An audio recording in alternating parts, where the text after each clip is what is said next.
BMC exam जी बऱ्यापैकी विद्यार्थ्यांचं स्वप्न असतं। सब इंजिनियर जेईचा पेपर या ठिकाणी झाला, सब इंजिनियरचा निकाल पण लागला आणि अगदी थोड्या मार्कांनी काही विद्यार्थ्यांचं सिलेक्शन राहून गेलंय।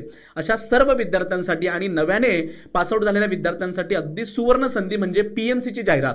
सो पुणे म्युनिसिपल कॉर्पोरेशनमध्ये कनिष्ठ अभियंता ज्युनियर इंजिनियर म्हणून आपल्याला काम करायची संधी या ठिकाणी मिळू शकते। परीक्षेचा फॉर्म तुम्ही भरलेला आहे, बऱ्याच दिवसापासून तुमचा अभ्यास सुद्धा सुरू आहे आणि तुम्ही या ठिकाणी परीक्षा कधी होईल याची आतुरतेने वाट बघताय। मागच्या व्हिडिओ लेक्चरमध्ये मी तुम्हाला सांगितलं होतं की नोव्हेंबरच्या अगदी शेवटच्या वीकमध्ये ही परीक्षा होऊ शकते, याबद्दलचा मी एक अंदाज तुम्हाला दिला होता। बट न्यूजपेपरमध्ये रिसेंटली या ठिकाणी मित्रांनो एक अपडेट आलेली आहे आणि तीच अपडेट मी तुम्हाला सर्व विद्यार्थ्यांना या ठिकाणी सांगू इच्छितो। त्या निमित्ताने तुम्ही तुमचं अभ्यासाचं प्लॅनिंग व्यवस्थित करू शकता। तर बघा मित्रांनो, या ठिकाणी जे अतिरिक्त आयुक्त आहेत महानगरपालिकेचे पवनीत कौर यांनी काय मेन्शन केलंय की महानगरपालिकेला अभियंत्याची जास्त गरज या ठिकाणी आहे, त्यामुळे आम्ही लवकरात लवकर भरती राबवण्याचा प्रयत्न करतोय।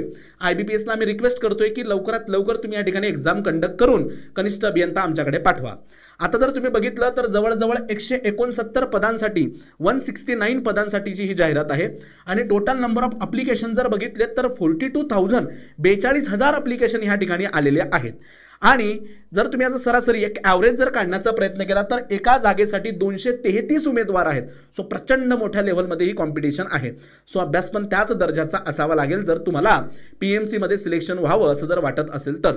यात मेन्शन केलंय की ही परीक्षा नोव्हेंबरच्या अखेर होण्याचा विचार होता, म्हणजे at the end of November ही परीक्षा होणार होती, परंतु IBPS कडे टाइम स्लॉट नाहीये, परीक्षा इतरही विभागाच्या चालू असतात, तर त्यामुळे डेट नसल्या कारणाने ही परीक्षा पोस्टपोन होऊ शकते। पण ही अगदी खूप जास्त काळ पोस्टपोन होणार नाही, तर तुम्ही डिसेंबरमध्ये होऊ शकते या पद्धतीचं प्लॅनिंग करू शकतात अभ्यासाला। सो 15 डिसेंबर ते 31 डिसेंबरच्या दरम्यान ही परीक्षा होऊ शकते जर आपल्या IBPS कडे जर एक्झामसाठी जर टाइम टेबल असला, म्हणजे टाइम स्लॉट असला, तर त्या दरम्यान ही परीक्षा नक्कीच होऊ शकते। तर तशा पद्धतीने तुम्ही तुमचा अभ्यासाचं प्लॅनिंग करा, तुमचा टाइम टेबल बनवा आणि जर पुढे एक्सटेंड झालीच किंवा टाइम स्लॉट जर भेटलाच तर पुढे येणाऱ्या व्हिडिओ लेक्चरमध्ये त्याबद्दलचं अपडेट मी तुम्हाला नक्कीच देईन।